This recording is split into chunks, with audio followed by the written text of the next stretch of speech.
వ్యాసుడు అందుకే ఓ మాట అన్నాడు, వెంకటాచల క్షేత్రంలో వెంకటేశ్వర స్వామి వారి ముఖమండలం బహుప్రసన్నంగా ఉంటుంది. ఒక్కొక్క రోజున ఎంతో సంతోషంగా ఉంటుంది. అర్థం ఏమిటో తెలుసా? కొండ మీదకి ఎవరో ధార్మికులు వచ్చారని గుర్తు.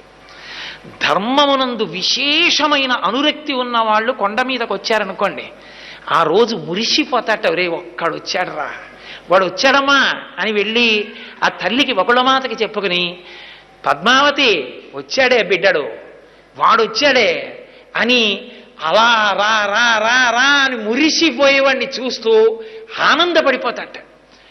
వాణ్ణి తన దగ్గరికి ఎలా తెచ్చుకోవాలో వాడికి తెలుసు. అంత అమాయకుడు ఏం కాదు, మహానుభావుడు, అంతటి ప్రేమైకమూర్తి, అంతటి కారుణ్యశీలి.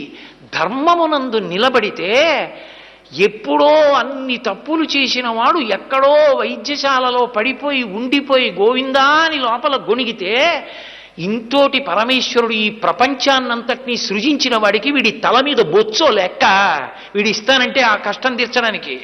వీడి తల మీద వెంట్రుకల కోసం తీర్చలేదు, వాడు పిలిస్తే పలకపోతే ఏడుస్తాడు, నేనున్నానని ఉపయోగం ఏమిటని తీర్చాడు. అది వెంకటేశ్వర మహాత్యంలో పెద్ద మలుపు అక్కడుంది. ఇక అంతటి కారుణ్యమూర్తిగా రాలా, అధర్మాత్ముడైన వాణ్ణి చీల్చి చెండలేశాడంతే.